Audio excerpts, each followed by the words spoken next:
It's 6-1, RTE News with Brian Dobson and Sharon Niviolan. The Taoiseach apologises for yesterday's Morning Ireland interview but denies he was ill-prepared.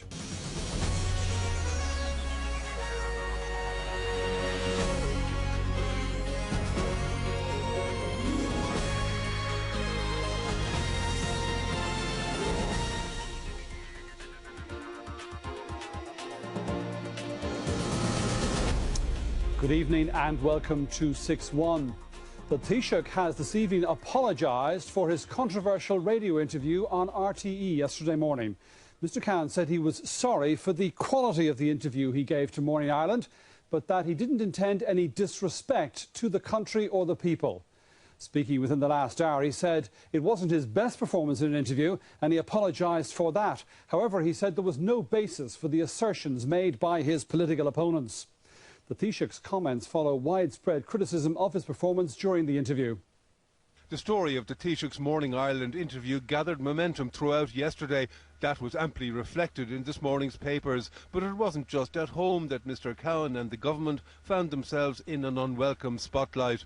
Internet publications, large and small, highlighted the story too. The pickup has been absolutely massive. I mean, we've seen this, scale across 26 countries globally, and this all happened from the time the interview on Morning Ireland at 9 o'clock yesterday to midnight. I mean, it really was. It has become a global story. As they arrived for this morning's cabinet, ministers focused on the part played by Fine Gael's Simon Coveney, insisting he should withdraw the claim at the centre of the row. But one cabinet member went further. He said the impact of the row was bad, lessons would have to be learned. It had distracted, he said, from the Fianna Fáil meeting.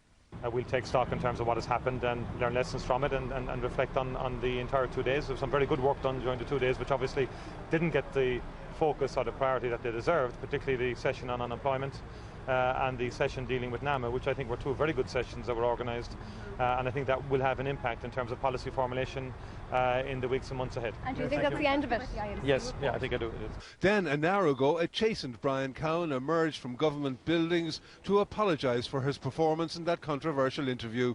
I would like to make it very clear that there was no intention on my part whatever of any disrespect to the country or to the people of Ireland in respect of the interview itself.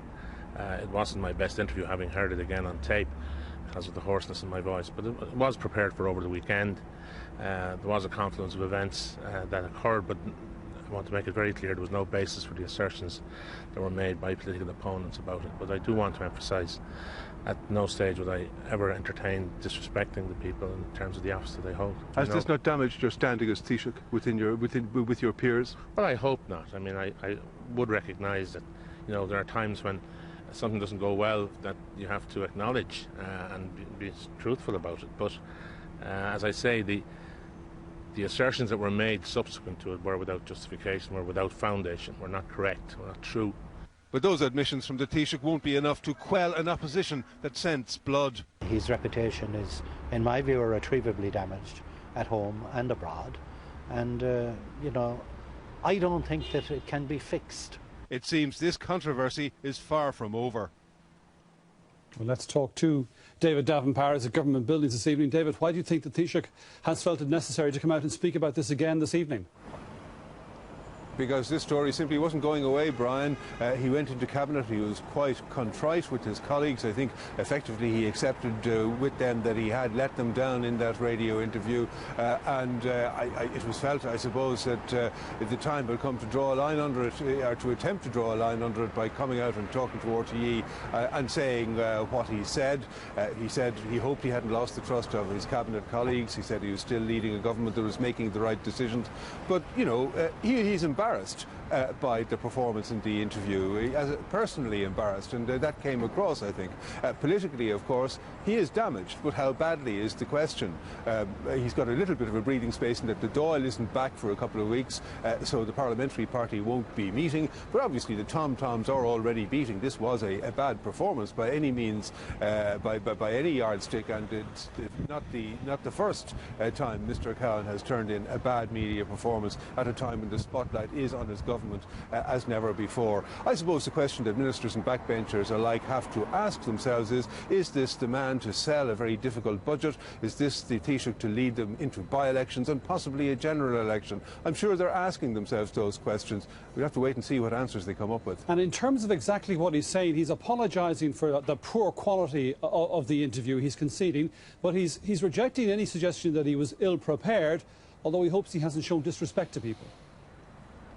Well, look, he's rejecting vehemently any suggestion, to put it frankly, that he was under the weather in some shape or form. He's saying that he would not disrespect the Irish people by putting in a performance like that. He's acknowledging that yes, it was a bad performance. He says again he was hoarse, but on a number of occasions during the interview, more of which you'll hear later in this programme, he rejects with some vigour and force the central allegation made by Simon Coveney, although he doesn't actually refer to it specifically. He says he would never disrespect the Irish people by although he doesn't say it, effectively being under the weather during a media performance. All right, David, thanks for that. As you say, we will be hearing more of that interview later in the programme. Now, turning to our main news this evening, within the last hour, our political correspondent David Davin-Parr spoke to the Taoiseach. He began by asking Mr Cowen, after reflecting for 24 hours, how he now felt about yesterday's interview. Well, I think I've listened and heard how things have been going today, and was told about it. I was at a couple of cabinet meetings and cabinet subcommittee meetings today. But I would like to make it very clear that there was no intention on my part whatever of any disrespect to the country or to the people of Ireland in respect of the interview itself. It wasn't my best interview, having heard it again on tape because of the hoarseness in my voice, but it was prepared for over the weekend. There was a confluence of events that occurred, but I want to make it very clear there was no basis for the assertions that were made by political opponents about it. But I do want to emphasise, at no stage would I ever entertain disrespecting the people in terms of the office that I hold. Are you sorry now you did that interview? Well, I'm sorry that it emerged in the quality that it did, and as I say, there was a hoarseness in my voice throughout the day yesterday. But it doesn't take away from the fact that it wasn't my best performance, and I would like to apologise for that if people were to take from it that there was any suggestion of disrespect or casualness on my part. That wasn't the case. It was simply the fact of the matter is that I wouldn't do that. I've always taken my role seriously and ensured that I perform my public duty. Has this not damaged your standing as Taoiseach with your peers? Well, I hope not. I mean, I would recognise that there are times when something doesn't go well that you have to acknowledge and be truthful about it. But as I say, the assertions that were made subsequent to it were without justification, were without foundation, were not correct, were not true. And I would hate to think that the reputation of the country or the office of Taoiseach would in any way be affected by what I had to say. But finally, the thrust of the arguments coming from your supporters has been that it's Simon Coveney's fault for tweeting in the way that he did. But really, aren't you admitting that the primary problem in this whole saga was your performance in this interview? Well, as I say, the substance of what I had to say, I don't think anyone has any queries with. The tone of my voice was not good because of the hoarseness in my voice, and I've listened to it now today, and I acknowledge that. I'm just making the point to people, first of all, there's no intention on my part whatever to be disrespectful or casual about the issue, and secondly, I have to take my responsibilities, and I would ask others to reflect on what responsibility they should take based on a very, unworthy allegation been made after the interview, which in fact got wider public articulation internationally as well, and I don't think that was a good thing, and people should reflect on that. Have you apologised to your cabinet colleagues for your performance? Well, certainly I've said to all of my colleagues that I was very sorry that there was obviously adverse publicity around what was a very good and substantive meeting of the Fianna Fáil party where people of substance came to discuss serious issues, and I think that shouldn't be lost sight of. And I want to say from my point of view that it's something that I'm very conscious of. I've dealt with it, I hope, in a frank and honest way. I think those who did attend the meeting would acknowledge that what I have to say is accurate in terms of my own demeanour, and I just want to be assured to people that there's no disrespect intended, and certainly make sure that something like that wouldn't happen again. And just for the record, you feel your position as Taoiseach is secure? Yes, I mean, I've had our cabinet meeting today, and people acknowledge that this government has a huge job of work to do. We are making the right decisions. We're on the right road. The plans are being implemented, and we need a period of stability and a determined government to implement both the budget ahead and ensure that we can get back on track. Taoiseach speaking to David Davenport, Government Buildings, just an hour or so ago. Let's get reaction to this, because we're joined on the phone now by Fine Gael TD Simon Coveney, whose tweet ignited, I suppose, much of this, it's fair to say. Simon Coveney, thanks for taking our call. What's your response to what the Taoiseach had to say? Particularly, he says that there's no basis for this accusation that he was hungover or drunk. Do you accept that? I do. I accept what the Taoiseach had to say, and can I say that it takes a big person to apologise in the circumstances that the Taoiseach finds himself in, and I totally accept what he has to say, and fair play to him for doing that. Do you regret, within, it would seem, minutes of the interview, issuing the tweet you did? No, I don't really. I mean, I think that what I said reflected what a lot of people were thinking.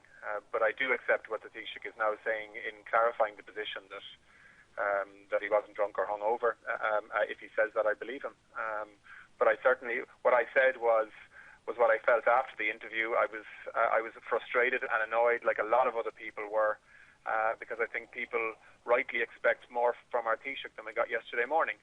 But I also respect the fact that people do make mistakes, and it takes a big person to apologise when they're big mistakes, like yesterday morning was, and I think that the Taoiseach should be recognised for that. Well, in the aftermath of this, of course, there was much criticism by Fianna Fáil figures, senior Fianna Fáil figures, of you, in view of what... Yes?